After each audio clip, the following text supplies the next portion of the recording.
Manchester United 2, Sunderland 0. A comfortable win for Ruben Amorim and Manchester United. Debut from Son LAMMENS getting the Man of the Match award from the sort of statistic-based Man of the Matches. I don't know who the official Man of the Match was. A much-needed win, and also, as I'm joined by Finn and Tom Cooney as well, a much-needed, relaxing 90 minutes. Not entirely, but we watched the final 30 minutes of that game knowing full well Sunderland aren't challenging us. We are going to win this game. Thinking full well. Hoping full well. But it amounted to that, yeah, didn't absolutely, it? Yeah. Definitely there was an added comfort there and kind of relaxation, as you said, that we're not used to in a lot of these games. With United, you never know, especially under Ruben Amorim, you never know what's going to happen. But it did actually feel like today there was a kind of safety buffer. There was an assurance and a kind of confidence throughout the team that, you know, we can see this out and hold on to what was a very well-deserved win. So definitely a kind of breath of fresh air and a little bit of relief. Regardless of what it means for the long-term outcome, it's nice to see United win a game comfortably. Yeah, it's very easy, isn't it, with how difficult it's been of late to see it at 2-0 with that you know, playing the way we were, comfortable, to want us to kick on and get 3, get 4. But I think that second half is way more important than getting a third goal today. You know, it's clean sheet. We didn't that push from Sunderland never really came. It felt like we were in control, and then obviously the added bonus of LAMMENS making his debut and every little claim. You know, the save towards the end. It's all really positive stuff for him. It's a brilliant debut for him for his own mental state going forward. Yeah, because it wasn't a debut full of world-class saves and chances, but it was the exact opposite of what we've had for Onana for 2 years and Bayindir for the last few months. It was confident. It was almost sort of boring. Yeah. And that's exactly what a goalkeeper should be 99% of the time, is the ball's up in the air, he's grabbed it. There's a shot there, he's palmed it away. Like, all the things that he needed to do, he did them confidently and with composure, which is the exact opposite of what we've seen from so many of our goalkeeping performances over the last sort of 18 months. Just on the goals then, let's go back a little bit. That first goal from Mason Mount, 8 minutes in, a great time to score, and it's sort of in contrast to what we'd seen in recent games where United start really well, don't score and sort of allow pressure against us. It was actually Sunderland first 5 minutes who kept the ball well, looked good, and then United scored with pretty much our first kind of chance of the game. But good to be clinical and get those early goals in it. Yeah, absolutely. And I think United did a really good job of kind of quelling boosts in momentum that Sunderland had. Sometimes in games, you know, we'll have that early start, but as soon as the opposition team finds their feet and finds their rhythm, we really, really struggle to get ahead of that and really kind of push them back. This time round, when they did get a bit of momentum and a little bit of a positive boost, we got ahead of it. We did what we needed to do, and definitely getting the early goals. You know, it makes a massive, massive difference going into half time. Having not conceded, being 2 goals up, does so much for your confidence as you know, across the team. And I think that was the big difference. And again, like we've all said, that clean sheet really, really is quite significant and hopefully will translate into a little bit more confidence going into the season. Yeah, Tom, getting the first goal obviously is massive for many reasons, but sort of almost more than anything, just the feeling inside of us as fans and presumably them as players, there was a bit of a, okay, right. Yeah. Because I don't think Amorim had been under any more pressure than he was this week as Man United manager. I know the Grimsby game was bad, but there was a feeling that, you know, it's too early in the season to get rid of the manager. I think there'd been a sort of arcing of support for him, and we kind of felt like it was on that downwards kind of trajectory of, if we lost today, he would be probably, or maybe a Liverpool game away from everyone turning on him. That still may be the case, and we'll, you know, I don't want to predict performances or results next week, but it was so nice to just have a little bit of 1 goal lead early on, massive, just at the timing and everything, wasn't it? I think it was. There's a feeling that we were probably going to win the game, but I think I don't know, maybe speak for other people, but we saw what happened in that Burnley game, and we managed to make really hard work of something that shouldn't have been. We saw ourselves dominate 45 minutes of football, only have a fortunate goal to show for it. So it is a massive difference, isn't it, to get that early goal. I mean, these are cliches, aren't they? You know, score when you're on top, score early in a game. You know, if you are on top in a game, get that second goal. These things will make your life easier, and too often we don't do it. and we do make our life difficult. And sometimes it's a bit of luck goes against you. Sometimes it's just the flow of a game. Teams will, they're all good teams nowadays. They will have periods in a game, but you just got to manage it when, as best you can. And I thought we did. Going 2-0 up in the game, there were still nerves. I think we the last 10 minutes of the first half, I thought the game drifted a little bit, and I thought definitely. We were inviting them onto us a little bit, and I thought, don't do anything stupid. We nearly, possibly could have conceded a penalty that would have been a bit daft, but second half, that pressure never really came, did it? No, well, second half, Sunderland only had one shot on target, so obviously, back to the old line, we could have been in net and we still would have won the game.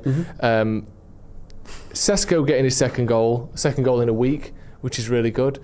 And it was a bit more of I know that they were both sort of strikers finishers, but it was right place, right time, which is exactly what you want from your number 9, isn't it?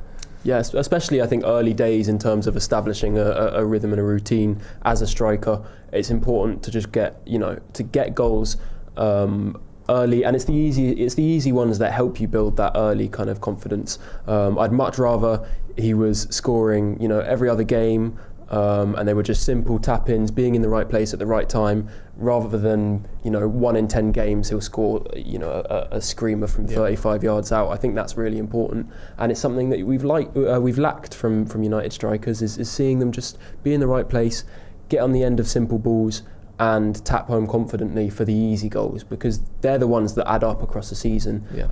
They put points on the board and they build confidence throughout the squad. So really liked what I saw from Sesko. And outside of the goal, I think his game was fantastic, and he's probably my man of the match today. Yeah, he looked a lot better, I thought, in terms of some of his build-ups, some of his little touches, playing as a sort of actual focal point number 9.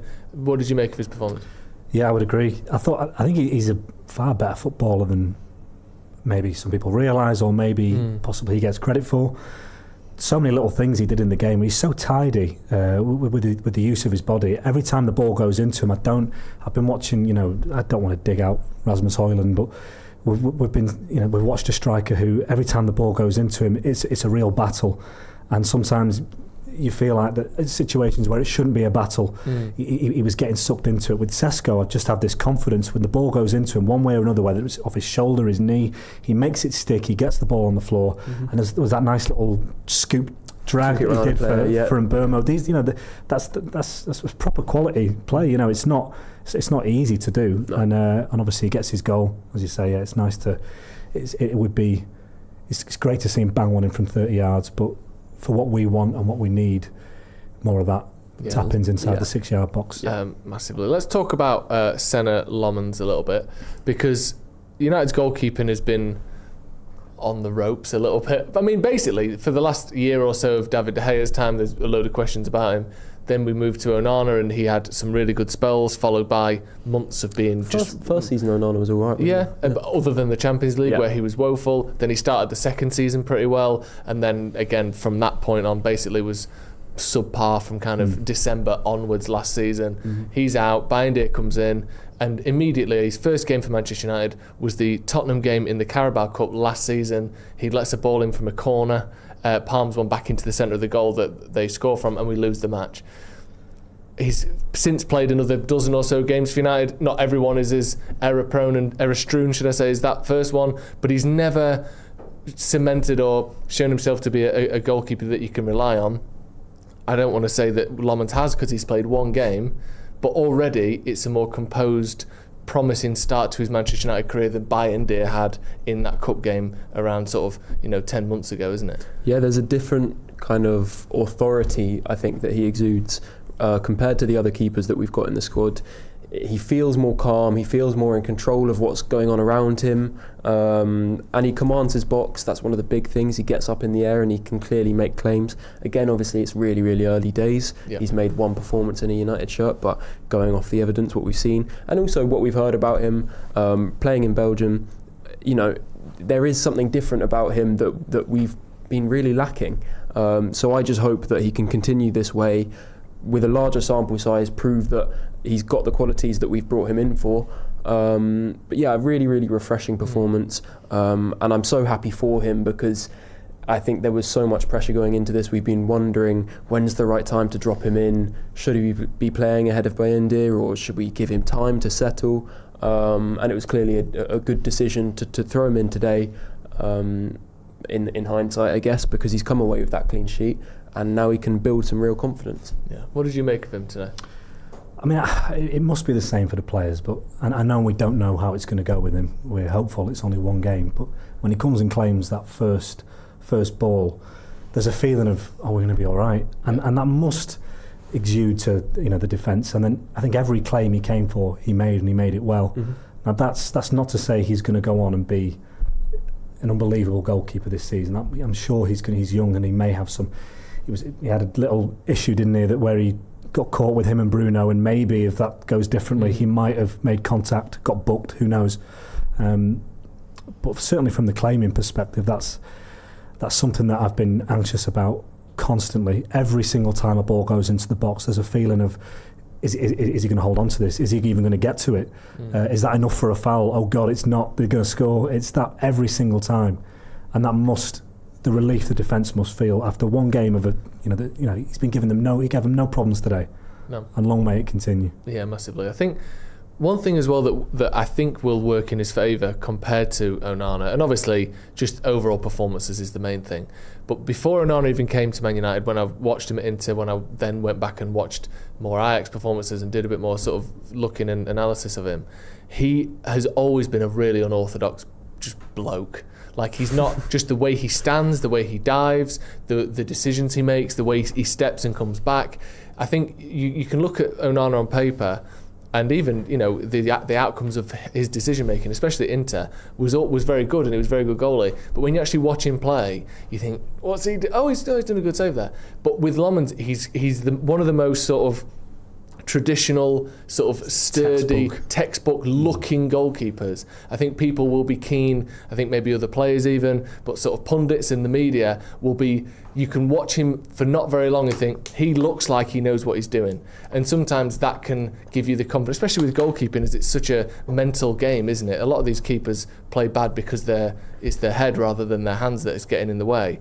And I think the fact that he's so kind of textbook traditional keeper, he comes out the right way, he's got the right size, he sort of holds himself in a way that you kind of recognise and immediately want to sort of lean towards. I actually think little things like that will actually work in his favour. He looks the part, he plays the part, the perception of him is straight massive. Away something that's comfortable. Because I do think that some of the stuff we've seen with Bayindir is not necessarily, it's not completely his deficiencies, it's the fact that there are issues there, and other teams smell blood to the point that they're doing things specifically to play against Man United that they probably don't do week in, week out. Yeah. Every single corner we're seeing dropped on the goalkeeper. Yeah. That might, after a couple of games of him being tidy, that probably stops. Yeah.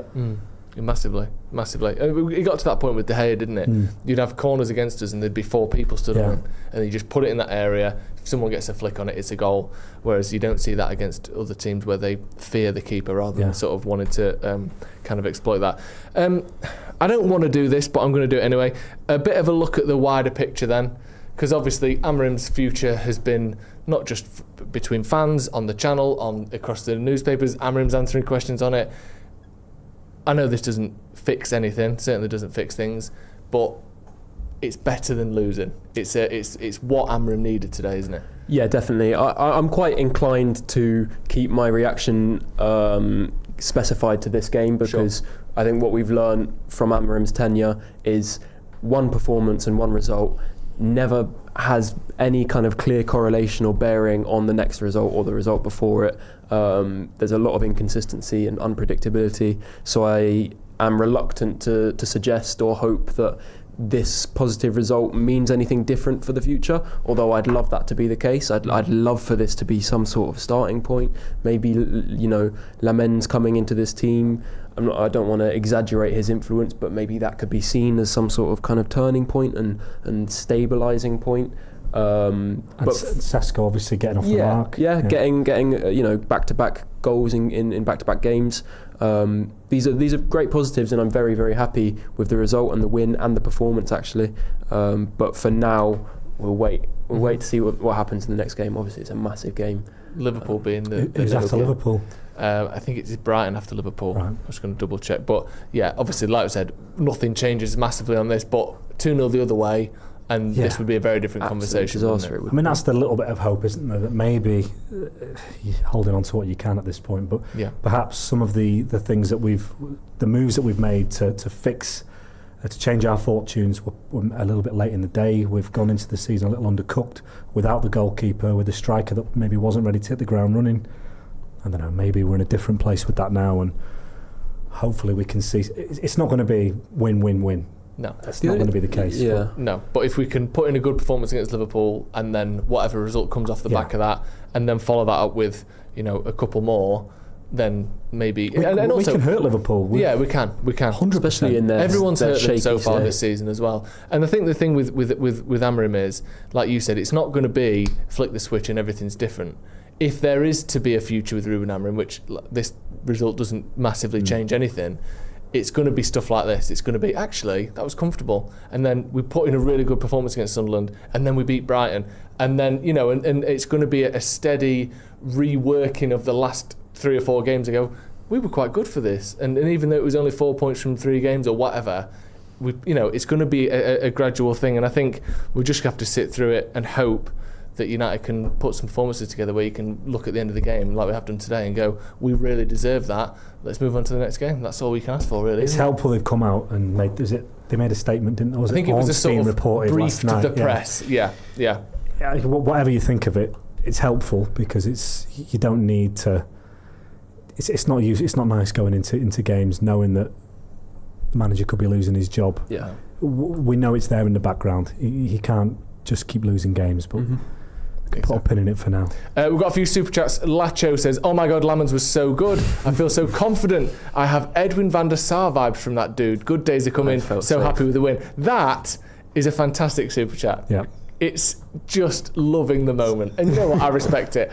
DRZ says, "Wait for the easy-ish home game to start. LAMMENS was a sound decision. Must be fantastic hearing the fans cheer you at every intervention. Still work to do. Brighton and Forest will be a good test." Ashraya says, "It's so good to have a keeper again. Really impressive performance from him." Hands Up for the Panther says, "Can we give Casemiro his flowers? 33 and he's still got it. He isn't fast, but he's intelligent always. He's had ups and downs, but class is permanent." I thought he played pretty well today. At times he did look 33 though. Lord Carrot says, "What is McTominay doing in your studio?" I think that's a compliment. He's talking about you, obviously. That's a compliment. I think if we're talking post-Napoli glow-up McTominay, I'll take it. Double-breasted suit, cigar in mouth McTominay. Absolutely. Absolutely. Right. What a nice thing to be able to do. Sit, joke, Should we just sit laugh, with it for a moment? smile. And enjoy watching Liverpool. Yes. Yeah. Let's do that. Let's hope Chelsea can beat Liverpool. Actually, a draw wouldn't be too bad. Yeah. We stay ahead of Chelsea that way. Definitely. But that's what life is. We can watch Match of the Day tonight. We can watch the results. I don't mind going on Twitter.